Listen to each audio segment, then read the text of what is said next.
जेठानी की रसोई में देसी मसाले की खुशबू, देवरानी की रसोई में पैकेट मसाले की बदबू। घर के आंगन में खाट पर सूखी लाल मिर्च, सरसों, लौंग, अजवाइन, तेज पत्ता सूख रहा है। वहीं बगल में सपना ओखली में मसाले को कूट रही है। कूटे हुए मसाले दूसरी खाट पर रखे हैं, जिन्हें सपना की सास और दादी सास चम्मच की सहायता से कांच के जार में भर रही है। ओहो, कितनी अच्छी खुशबू आ रही है इन मसाले से। सच में गांव के शुद्ध देसी मसाले की खुशबू अलग ही होती है। अब तीनों ही सास बहू अपने आंगन में काम कर रही होती हैं, तभी पड़ोस की सुमित्रा वहां से गुजरते हुए, अरे वाह सुगंधा, अपनी सास और बहू के साथ अच्छा खासा देसी मसाला तैयार कर रही है तुम तो। आज के टाइम पर तुम्हारी बहू है जो घर में इतने सारे देसी मसाले बना लेती है, एक हमारी बहू है जो सिर्फ पैकेट के मसाले इस्तेमाल करती है। अरे नहीं नहीं सुमित्रा, हमारे घर में तो किसी को पैकेट वाला मसाला खाना पसंद ही नहीं है। और नहीं तो क्या, पैकेट वाले मसाले में भला कोई स्वाद होता है? उन मसाले में से तो बस गंदी बदबू आती है और खाना भी बेस्वाद बनता है। हाँ, और मुझे तो अपने खानों में अपने हाथ का बना देसी मसाला ही डालना पसंद है। दूसरी तरफ विष्णु के ऑफिस में विष्णु का खाना खाते ही उसके ऑफिस कलीग उसके खाने की तारीफ करते हुए कहते हैं, विष्णु भाई, तुम्हारा खाना किस मसाले से बनता है, जरा हमें भी बता दो, क्योंकि जिस तरह की खुशबू तुम्हारे खाने से आती है वैसी खुशबू तो हमें बाहर होटल और ढाबे के खाने से भी नहीं आती। सच में विष्णु, जरा हमें भी बताओ भाभी तुम्हारी लंच किस मसाले से बनाती है। हाँ हाँ विष्णु भाई, तुम तो जब भी अपना टिफिन बॉक्स खोलते हो तुम्हारे खाने की खुशबू से मुझे अपना खाना खाने का मन ही नहीं करता है। अरे बस बस, कितनी तारीफ करोगे मेरी पत्नी की, कहीं उसे नजर न लग जाए। वैसे मैं तुम्हें बता दूं कि मेरी पत्नी बाहर का कोई भी मसाला इस्तेमाल नहीं करती। मेरी पत्नी सभी मसाले को विलेज से मंगवाती है और घर पर ही कूट कर उन्हें धूप में सुखाकर कांच के शीशे के में बंद करके रखती है। अरे विष्णु भाई, भाभी जी तो लगता है शुद्ध देसी परिवार की हैं, तभी उन्हें देसी चीज खाना और बनाना पसंद है। हमारी पत्नी को ये चीज पता चलेगी तो वो हमारे ऊपर ही राशन पानी लेकर चढ़ जाएंगी। अब रात के खाने में सपना 2 से 3 तरह की सब्जी बना रही होती है, जिसमें वो अपना देसी मसाला चम्मच से निकालकर सभी सब्जियों में डालती है। सब्जियां जैसे जैसे पकनी शुरू होती है, घर में चारों तरफ खाने की खुशबू फैल जाती है। वहीं डाइनिंग टेबल पर बैठा सारा परिवार, दादी माँ मम्मी आज फिर कुछ टेस्टी बना रही, देखो कितनी अच्छी खुशबू आ रही है। हाँ, खुशबू तो बहुत अच्छी आ रही है। सच में माँ, भाभी के हाथ में तो जादू है। उनका तो खाना चूल्हे पर चढ़ते ही पूरे घर में खुशबू फैल जाती है। अब कुछ देर बाद सपना सभी खाने को डाइनिंग टेबल पर परोसती है, जिसमें से 2 से 3 तरह की हरी सब्जियां, दाल, रोटी, चटनी, पापड़, चावल, सलाद सब कुछ होता है और घर वाले खाना खाना शुरू करते हैं। मजा आ गया भाभी, पेट भर गया पर मन नहीं भरा। क्या खाना बनाया आपने? हाँ बहू, खाने की तो बात ही अलग है। खाना खाते ही ऐसा लगा है स्वर्ग पहुंच गई। ऐसा खाना सिर्फ मेरी बड़ी बहू ही बना सकती है और कोई नहीं। ऐसा मत कहिए जी, बहू के आने से पहले मैं ही आपको ऐसे शुद्ध देसी मसाले से खाना बनाकर खिलाती थी। सुगंधा की बात सुनकर घर के सभी सदस्य हंसने लगते हैं। इसी तरह एक दिन पड़ोस की देवकी की बहू पारोल घर में आए मेहमानों के लिए पकवान बना रही होती है। वहीं उसकी सास पड़ोसनों के साथ हंसी ठहाका मार रही होती है। दूसरी तरफ जल्दबाजी में पारुल का सारा खाना जल जाता है। ये भगवान, बाहर सारे रिश्तेदार बैठे हुए हैं, माँ जी भी बाहर ही हैं। उनको पता चला कि मैंने सारे पकवान जला दिए तो वो बहुत गुस्सा करेंगी। अब पारुल दुविधा में पड़ी होती है कि तभी उसकी रसोई की खिड़की से खाने की खुशबू की जबरदस्त महक आती है। हे भगवान, तेरा लाख लाख शुक्र है, ये खाने की खुशबू तो सपना दीदी के घर से आ रही है। लगता है सपना दीदी ने आज फिर कुछ अच्छा बनाया। ये काम करती हूँ, पीछे के रास्ते से जाकर सपना दीदी से ही कुछ तड़कता भड़कता लेकर आ जाती हूँ। हाँ, यही ठीक रहेगा। अब पारुल चुपचाप घर के पीछे के रास्ते से सपना के घर आती है। अरे पारुल, तुम यहाँ अचानक, और तुम इतनी टेंशन में क्यों हो? क्या हुआ? सपना दीदी, आपने अभी छोले पूरी, राजमा, दाल मखनी, शाही पनीर बनाया ना, जरा थोड़ा थोड़ा मुझे भी दे दो ना। मेरे घर में कुछ मेहमान आए हैं और मेरा बनाया हुआ सारा खाना जल्दबाजी में जल गया। 1 सेकंड पारुल, तुम्हें कैसे पता कि मैं ये सारी चीज बनाकर बैठी हूँ अपने घर में? सपना दीदी, आपको नहीं पता, पर आपके खाने की खुशबू से पूरा मोहल्ला समझ जाता है कि आप क्या बना रही हो आज। शायद ये सब आपके मसालों का कमाल है। तुम ठीक कह रही हो, मैं अपने खाने में देसी मसाले का इस्तेमाल करती हूँ। अच्छा रुको, मैं तुम्हें खाना ला कर देती हूँ। अब रसोई में आकर 4 से 5 कटोरी में सपना दाल मखनी, मटर पनीर, छोले, राजमा, रोटी, चावल सब कुछ भरकर पारुल के हाथ में लाकर देती है। पारुल उन सभी खानों को रिश्तेदारों को खिलाती है। अरे वाह बहू, तुमने तो खाना बहुत स्वादिष्ट बनाया, कितनी अच्छी खुशबू आ रही है खानों से। कौन सा मसाला डाला इसमें?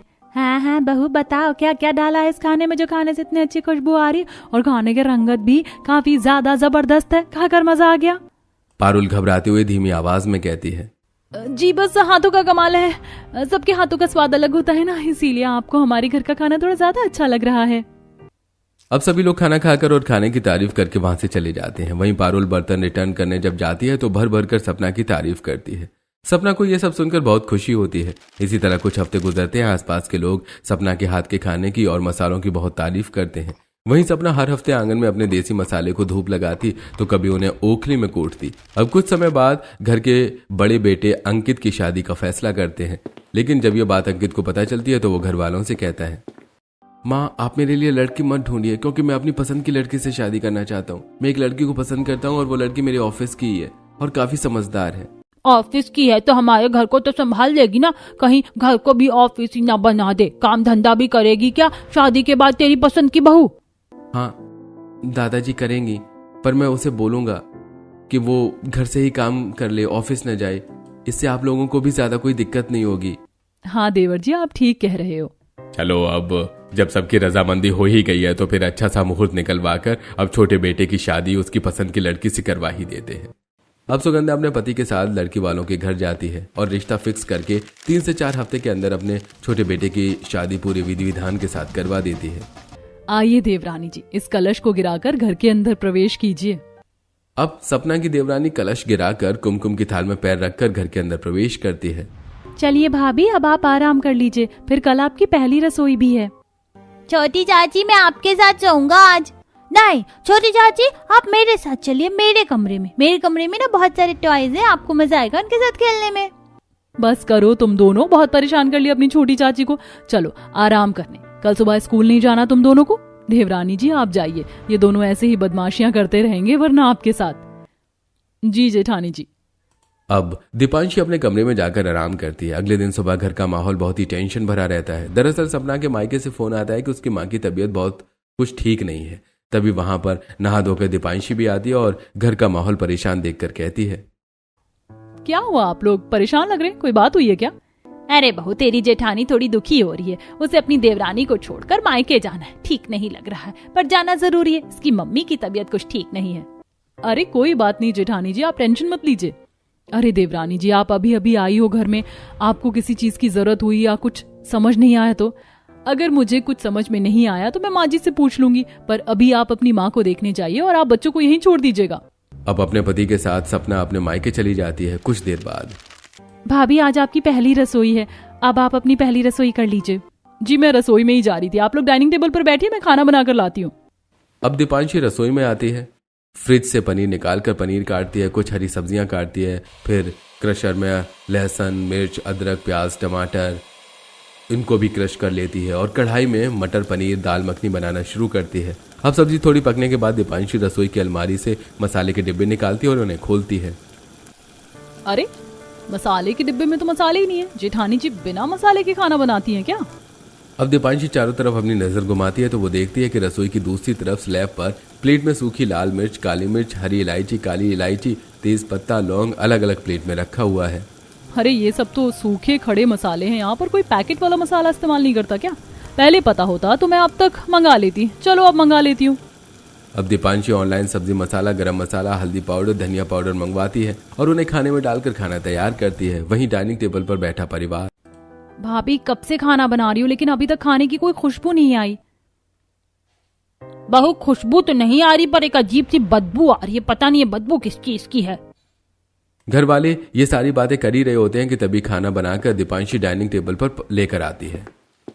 अरे बहू खाना बन भी गया और हमें खुशबू भी नहीं आई, वैसे बनाया तो तुमने बहुत कुछ है। जी माँ जी, शाही पनीर, मिक्स वेज, दाल मखनी, पुलाव, रायता, सोया चाप सब बनाया है, खाकर बताइए ना कैसा बनाया। सभी लोग अब खाना खाना शुरू करते हैं कि तभी उन्हें खाने से एक अजीब सी बदबू आती है। अरे बहू कैसा खाना बनाया है, इस खाने से तो एक अजीब सी बदबू आ रही है, कोई स्वाद ही नहीं है इसमें।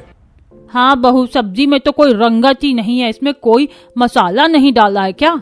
अरे नहीं दादी जी डाला है ना मसाला, वो भी महंगा ब्रांडेड MDH का मसाला डाला है और कुछ सब्जी मसाले भी मैंने डाले हैं पैकेट वाले ऑनलाइन मंगाकर। क्या कहा? पैकेट वाले? अरे भाभी यही तो गलती कर दी आपने, ये नहीं करना था आपको। हाँ बहू हमारे घर में कोई पैकेट वाला मसाला नहीं खाता है, हमारे घर में मसाले को खुद कूट कर बनाया जाता है।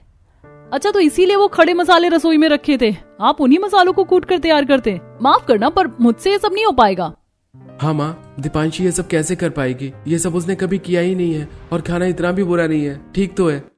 अब सब लोग जैसे तैसे मुंह बनाकर थोड़ा बहुत खाना खाते हैं और बाकी खाना छोड़ देते हैं। दीपांशी भी बचे हुए खाने को बाहर डस्टबिन में फेंक देती है और झूठे बर्तनों को धोकर रसोई साफ करके अपने कमरे में जाकर लैपटॉप पर ऑफिस वर्क करने लगती है। देखते देखते शाम हो जाती है और सबके चाय पीने का वक्त होता है। बहू, अरे ओ बहू, जरा शाम की चाय तो पिला दे। अपने कमरे से दीपांशी लैपटॉप पर काम करती हुई कहती है। हाँ दादी जी, अभी लेकर आई। इतनी जल्दी शाम हो गई, पता भी नहीं चला। लगता है अब ठंड शुरू हो गई, रात जल्दी हो जाती है। और अभी मुझे रात का खाना भी बनाना है। एक काम करती हूँ, घर वालों को पैकेट वाला ग्रीन टी बनाकर फटाफट पिला देती हूँ। अब कप में गर्म पानी और ग्रीन टी डालकर दीपांशी हॉल में बैठे सभी सदस्यों को देती है। घर वाले जैसे ही चाय पीते हैं उसे मुंह से थूक देते हैं। ये क्या भाभी, आपने तो सारा मुंह खराब कर दिया। कितनी कड़वी चाय है ये। हाँ बहू, एक तो तू चाय के साथ कुछ नाश्ता लेकर नहीं आई, खाली चाय हमें पकड़ा दिया, और वो भी चाय भी किसी काम की ही नहीं। इतनी घटिया चाय बनाई है तूने। दादी जी, ये ग्रीन टी है। मेरे पास थोड़ा समय कम था ना, इसीलिए मैंने फटाफट पैकेट वाली ग्रीन टी बनाकर आप सभी को दे दी। और अभी मुझे रात को खाना भी बनाना है। अरे बहू, तुम हर चीज पैकेट वाला इस्तेमाल करती हो क्या? घर में आसाम से मेरे बेटे ने शुद्ध चाय पत्ती मंगा रखी है। अगर तुम उसकी चाय पत्ती बनाती तो चाय बहुत स्वादिष्ट बनती। पर माँ जी, हेल्थ के लिए तो ग्रीन टी ही ठीक रहती है। अब इतना कहकर दीपांशी रसोई में आ जाती है और रात के खाने को बनाने में जुट जाती है। अब रात के खाने में भी दीपांशी अपने पैकेट वाले मसाले का इस्तेमाल करती है, जिससे घर में एक अजीब सी बदबू फैल जाती है। तभी पड़ोस की गायत्री अपने घर की खिड़की को बंद करती हुई।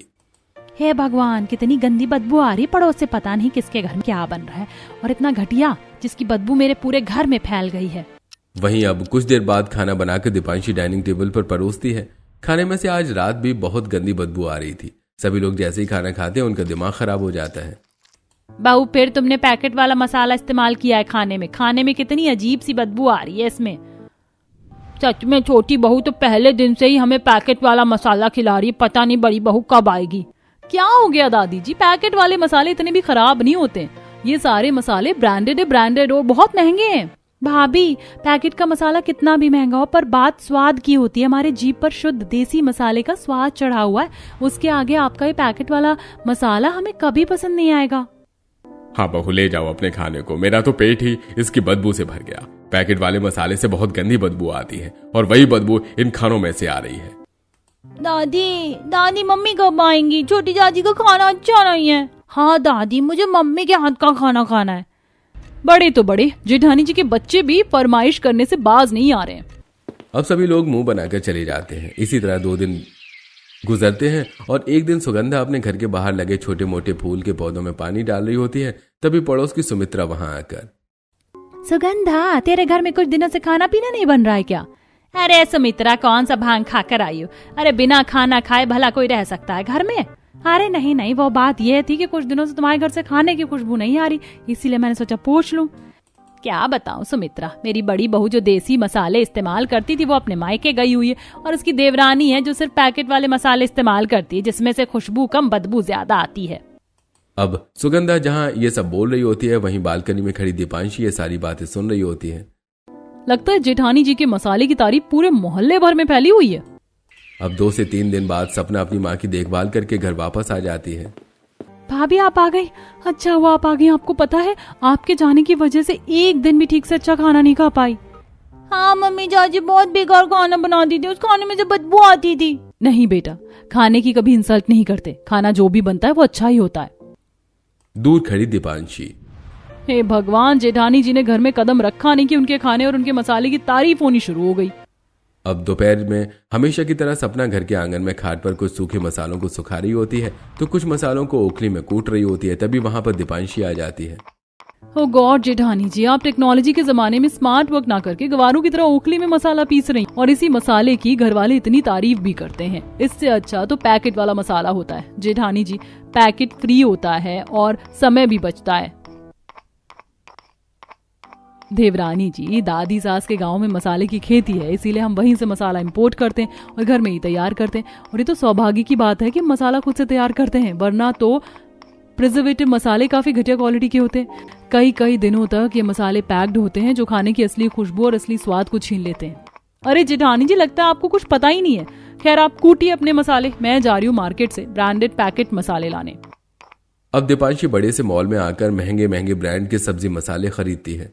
देखना जेठानी जी, अब मेरे इन महंगे ब्रांडेड पैकेट मसाले के आगे आपका वो देसी मसाला किसी को पसंद नहीं आएगा। दीपांशी अब अपने ब्रांडेड मसाला खरीदने के बाद भी अपनी जेठानी से काफी इनसिक्योर रहती है और अब इस इनसिक्योरिटी के कारण दीपांशी अब रसोई में जेठानी की गैर मौजूदगी में आकर उसका सारा देसी मसाला सिंक में फेंकने लगती है। सारे देसी मसाले फेंक दिए मैंने अपनी जेठानी जी के। बड़ी ही मेहनत से बनाया था ना उन्होंने आज इन देसी मसालों को। अब मैं इनके देसी मसालों के डिब्बे में पैकेट वाला एक्सपायर मसाला भरूंगी, फिर देखूंगी घर वालों को इनका खाना कैसे अच्छा लगता है। अब दीपांशी पैकेट वाला एक्सपायर्ड मसाला डिब्बे में भर कर रख देती है। कुछ देर बाद रात का खाना बनाने के लिए सपना रसोई में आती है। सपना 2 से 3 तरह की हरी सब्जियों को काटकर गैस पर उन्हें बनाना शुरू करती है। सब्जी जैसे ही थोड़ी बहुत पकती है, सपना देसी मसाले का डिब्बा खोलती है सब्जी में डालने के लिए कि तभी मसाले से सपना को एक अजीब सी बदबू आती है। हाय राम, ये मेरे देसी मसाले से इतनी गंदी बदबू क्यों आ रही है?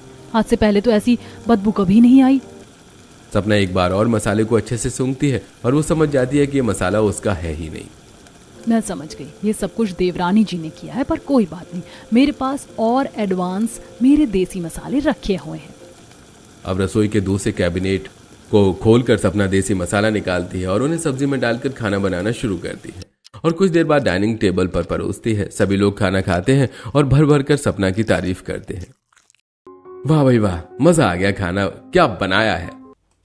अब जाकर आत्मा को तृप्ति मिली बहू तेरे हाथ के देसी मसाले के खाने को खाकर। हाँ भाभी, आज लग रहा है कि पेट में कुछ दाना पानी गया है। हाँ मम्मी, आज मैं भी पेट भरकर खाना खा पा रहा हूँ। ऐसा कैसे हो सकता है? ये लोग जेठानी जी की तारीफ कर रहे हैं, पर मैंने तो उनके मसालों के डिब्बों में एक्सपायर मसाला डाला था। लगता है देवरानी जी गहरी सोच में चली गई हैं कि उनकी इतनी साजिशों के बाद भी घर वालों को मेरा खाना क्यों पसंद आ रहा है। इसी तरह कुछ हफ्ते गुजरते हैं। दीपांशी की जेलसी अब अपनी जेठानी के प्रति बढ़ती ही जाती है, क्योंकि हर बार सब लोग सपना के खाने की ही तारीफ करते हैं। तभी एक दिन, छोटी बहू, बड़ी बहू, कल घर में कुछ मेहमान आ रहे हैं गांव से, तो तुम दोनों अच्छा अच्छा खाना बना लेना उनके लिए। हाँ माँ जी, बिल्कुल मैं सब कुछ अच्छा ही बनाऊंगी, आप टेंशन मत लीजिए। सपने देखिए जेठानी जी, क्योंकि इस बार मेहमान मेरे ही खाने की तारीफ करेंगे, आपके नहीं। अब सपना आंगन में मेहमानों के लिए अपने देसी मसाले ओखली में कूट कर तैयार करने लगती है। वहीं दीपांशी ऑनलाइन कई महंगे मसाले मंगवाती है। तभी बाहर प्रोडक्ट दीपांशी के हाथ में देखकर घर की दादी सास, बहू तू क्यों बाहर से इतने महंगे महंगे पैकेट वाले मसाले खरीद कर पैसे खर्च करती है? अपनी जेठानी से सीख क्यों नहीं लेती देसी मसाले बनाना? माँ जी, मैं एजुकेटेड लड़की हूँ, मुझसे ये गवारों वाले काम नहीं होंगे और आप देखिएगा इस बार सबको मेरे मसाले के बने खाने ही अच्छे लगेंगे। अब अगले दिन घर में मेहमान आते हैं, जिसके लिए वो दोनों ही देवरानी जेठानी अपने अपने मसाले का इस्तेमाल करके पकवान बनाती हैं। सपना खाने में दाल मखनी, शाही पनीर, मटर पनीर, पुलाव, छोले, राजमा, कढ़ी जैसी चीज बनाती है। वहीं Deepanshi fried rice, Manchurian, paneer chaat, malai chaap, रोटी, पुलाव, नान जैसी चीजें बना रही होती है। दूसरी तरफ मेहमान, अरे सुगंधा, कब से बातें किए जा रही है, थोड़ी पेट पूजा भी करवा दे, बहुत भूख लग रही है। हाँ, अब तो पेट में चूहे कूद रहे हैं। 2 तो बहू है तेरी, लेकिन फिर भी अब तक खाना नहीं लगाया हमारा किसी ने। लगता है दोनों बहू अपने अपने काम में बिजी हैं। अरे नहीं, वो दोनों तो आप लोगों के लिए खाना बना रही है। बहू, खाना बन गया तो अब लगा दो डाइनिंग टेबल पर। अब दोनों ही बहू अपना अपना खाना डाइनिंग टेबल पर परोसती हैं, जहां मेहमान सिर्फ सपना के खाने को भर भर कर खाते हैं और उसकी तारीफ करते हैं। वाह भाई, ये दाल मखनी, शाही पनीर, राजमा, कढ़ी चावल सब बहुत स्वादिष्ट बने हैं।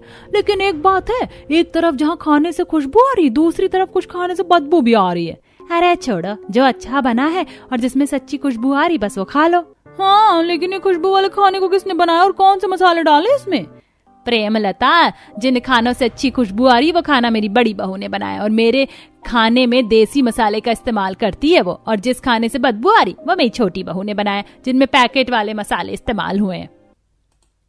पैकेट वाले मसाले का खाना तो बहुत गंदा बना, इनमें से बदबू भी आ रही है। एक काम करना बड़ी बहू, तुम मुझे अपना देसी मसाला थोड़ा पैक करके दे देना, वो मसाले ज्यादा अच्छे हैं। अब मेहमानों के जाने के बाद, छोटी भाभी, आपके खाने को तो किसी ने हाथ भी नहीं लगाया। ऐसे पैकेट वाले मसाले डालोगी और बदबूदार खाना बनाओगी तो कौन ही तुम्हारा खाना खाएगा। अब जाओ, ये सारा खाना बाहर कुत्तों को खिला दो, क्योंकि हम लोग तो बड़ी बहू का खाना ही खाएंगे। इस तरह से अब घर वाले पूरी तरीके से दीपांशी के हाथ का खाना खाना छोड़ देते हैं। वहीं दीपांशी अब जबरदस्ती अपने हाथ का खाना अपने पति को खिलाती है। लेकिन 1 से 2 हफ्ते बाद अंकित की तबीयत बहुत खराब हो जाती है। वो बेड से उठ तक नहीं पाता। घर वाले डॉक्टर को बुलाते हैं। अंकित जी, लगता है आप कुछ ज्यादा ही प्रिजर्वेटिव प्रोडक्ट खाते हैं। आप कोशिश करिए कि आप पैकेट प्रोडक्ट अपने डाइट में न लें। आप शुद्ध देसी खाना खाइए, तभी आप जल्दी ठीक हो पाएंगे। डॉक्टर के जाने के बाद बड़ी बहू, तुम अपने हाथ से देसी खाना खिलाओ मेरे छोटे बेटे को, नहीं तो तुम्हारी देवरानी मेरे बेटे को मार ही देगी पैकेट वाले मसाले का खाना खिला खिला कर। अब सपना अपने देसी मसाले का हल्का हल्का इस्तेमाल करके अपने देवर के लिए खाना बनाती है, जिसे खाकर अंकित की तबीयत जल्दी ठीक हो जाती है। और अंकित को भी एहसास होता है कि असली स्वाद और असली पोषण शुद्ध देसी खाने में है, जो कि उसकी भाभी बनाती है। लेकिन जब ये बात अंकित अपनी पत्नी से कहता है तो चुप रहो, मेरा ज्यादा दिमाग खराब मत करो। पूरा घर क्या कम तारीफ करता है जेठानी जी के खाने की, जो तुम भी करने लगे। इसी तरह कुछ महीने गुजरते हैं और एक दिन सुगंधा की बड़ी बेटी शिवानी, जो कि इंदौर में रहती है, शादीशुदा है और खाने की बहुत शौकीन है, वो अपने घर वालों से मिलने आती है। अरे दीदी, आप आ गई, मैं बहुत मिस कर रही थी आपको। नमस्ते बड़ी बुआ। नमस्ते नमस्ते। बड़ी भाभी कैसी हो? छोटी भाभी आप बताओ क्या चल रहा है? जी मैं ठीक हूँ जी, सब बढ़िया चल रहा है। आइए ना बैठिए, हम आपके लिए कुछ बनाकर लेकर आते हैं। अरे दोनों भाभी एक ही साथ खाना बनाओगी क्या? एक काम करो बड़ी भाभी, अभी आप बना लो और रात का खाना छोटी भाभी आप बना लेंगी। अब सपना अपने देसी मसाले का इस्तेमाल करके सोया चाप, मिक्स वेज, कटहल के कोफ्ते, आलू, सोयाबीन, चावल, रोटी जैसे कई व्यंजन बनाकर डाइनिंग टेबल पर रखती है। शिवानी भी भूखी होती है और फटाफट खाना शुरू कर देती है। अरे वाह बड़ी भाभी, आपके खाने से क्या खुशबू आ रही। क्या डाला है इसके अंदर आपने? कौन सा मसाला है ये मुझे भी बताओ ना। नंद जी, ये तो गांव के मसाले हैं, देसी मसाले, जिन्हें मैं घर में ओखली में कूट कर तैयार करती हूँ। चलिए अब आप अपना खाना खाइए, बाकी की चीज मैं आपको बाद में बताऊंगी। अब तारीफ करते हुए शिवानी खाना खाती है और फिर देखते ही देखते रात हो जाती है और अब खाना बनाने की बारी दीपांशी की होती है। दीपांशी अपने पैकेट वाले मसाले का इस्तेमाल करके खाना बनाकर डाइनिंग टेबल पर परोसती है। अरे छोटी भाभी, आपने क्या बनाकर रख दिया मेरे आगे? इसकी बदबू से तो मेरा जी खराब हो रहा है। इसको ले जाइए यहाँ से। क्या डाला है इसके अंदर आपने? ये सब सुनकर इस बार दीपांशी बिना कुछ कहे मुंह लटकाकर दुखी मन से वहां से चली जाती है। अरे छोटी भाभी को क्या हुआ? कुछ नहीं, लाइए मैं आपका खाना बदल देती हूँ। अब सभी लोग खाना खाकर आराम करते हैं। अब अगले दिन सुबह सपना हमेशा की तरह आंगन में अपने देसी मसाले को खाट पर सुखा रही होती है और कुछ मसालों को ओखली में कूट कर तैयार कर रही होती है। अच्छा भाभी, तो ये राज है आपके स्वादिष्ट खानों का? इस तरह से तैयार करती हो आप अपने देसी मसाले को? मुझे भी सिखाओ ना ये सब। अब शिवानी भी ओखली चलाकर देसी मसाले बनाना सीखती है। वहीं बालकनी से दीपांशी ये सारी चीजें देखकर आखिरकार बड़ी ननद जी भी जेठानी जी के गुण गाने लगी। देखो कैसे मसाला बनाना सीख रही है। पर सच कहूँ तो कहीं ना कहीं मुझे भी अब लगता है कि मुझे ये देसी मसाले बनाना सीख लेना चाहिए, क्योंकि मैंने काफी पैसे बर्बाद कर दिए पैकेट वाले मसालों पर, लेकिन किसी को मेरा खाना पसंद ही नहीं आया। अब धीरे धीरे दीपांशी सबसे कटने लगती है। वो किसी से ठीक से बात नहीं करती, सारा दिन अपने कमरे में उदास बैठी रहती है। और इसी बीच शिवानी भी सबसे मिलकर चली जाती है। तभी एक दिन सपना अपने देवरानी के कमरे में आकर, क्या हुआ देवरानी जी, आप कई दिनों से काफी गुमसुम हैं, किसी से बात भी नहीं करी हो। कुछ कहना है तो मुझे कह सकती हो। कोई बात बुरी लगी हो मेरी तो वो भी बोलो। नहीं जेठानी जी, आपकी कोई बात मुझे बुरी नहीं लगी। मैं बस यही सोच रही थी कि सब आपके खाने की तारीफ कर रहे थे, तो मैं भी आपकी तरह देसी मसाला बनाना ही सीख लूं, पर हिम्मत नहीं हो पा रही थी आपसे ये सब कहने की। कोई बात नहीं देवरानी, जब आपने कह दिया है आपको ये चीज सीखनी है तो मैं आपको जरूर सिखाऊंगी। बल्कि मैं तो कब से चाहती थी कि आप ये सब चीजें सीखें, क्योंकि आप काफी पैसे बर्बाद कर रही थी बाहर के प्रोडक्ट में, जो मुझे बिल्कुल अच्छा नहीं लग रहा है। अब अगले ही दिन सपना अपनी देवरानी को आंगन में लेकर आती है और पहली बार दीपांशी ओखली का ओखल पकड़कर उसके अंदर सूखी मिर्च डालकर कूटने की कोशिश करती है। लेकिन लाल मिर्ची के बारीक कण उड़कर दीपांशी के नाक और आंख में चले जाते हैं, जिससे उसे बार बार छींक आने लगती है। अच्छू अच्छू, जेठानी जी मिर्ची तो मेरे नाक और आंख में चली गई। अरे अरे एक मिनट देवरानी जी रुकिए, मैं आपके मुंह पर सफेद रुमाल बांध देती हूँ। अब सपना अपनी देवरानी के नाक पर सफेद पतला रुमाल बांधती है, जिसके बाद दीपांशी मसालों को कूटती है। अब 2 से 3 दिन लगातार दीपांशी देसी मसाला बनाना सीखती है और वो देसी मसाला बनाना सीख जाती है और फिर उन्हीं मसालों से खाना बनाती है, जिससे घर में पहली बार दीपांशी के खाने की भी खुशबू चारों ओर फैल जाती है। और अब दीपांशी उन खानों को डाइनिंग टेबल पर लगाती है और सभी लोग खाने को खाते ही। वाह बड़ी बहू, क्या खाना बनाया, खाना खाकर तो मजा आ गया। ये पाव भाजी, गट्टे की सब्जी, छोले पूरी, कढ़ी चावल सब बहुत अच्छा बना है। 1 मिनट दादी जी, ये सारा खाना आज आपकी बड़ी बहू ने नहीं बल्कि आपकी छोटी बहू ने बनाया है। क्या? छोटी बहू ने? सच्ची? ये तो कमाल हो गया, पर कैसे बनाया छोटी बहू ने ये सब? माँ जी, जेठानी जी ने मुझे भी अब देसी मसाला बनाना सिखा दिया है, इसीलिए अब मेरे खाने से भी हमेशा खुशबू आएगी और आप लोगों को मेरा खाना बहुत पसंद आएगा। चलो बढ़िया है, अब दोनों ही बहू स्वाद का तड़का मिलकर लगाएंगी इस घर में देसी मसाले का इस्तेमाल करके। जी दादी सास, बिल्कुल। अब इस दिन के बाद से दीपांशी अपनी जेठानी के साथ मिलकर देसी मसाला बनाना शुरू कर देती है और अपनी जेठानी की तरह स्वादिष्ट खुशबू वाला खाना बनाना शुरू कर देती है।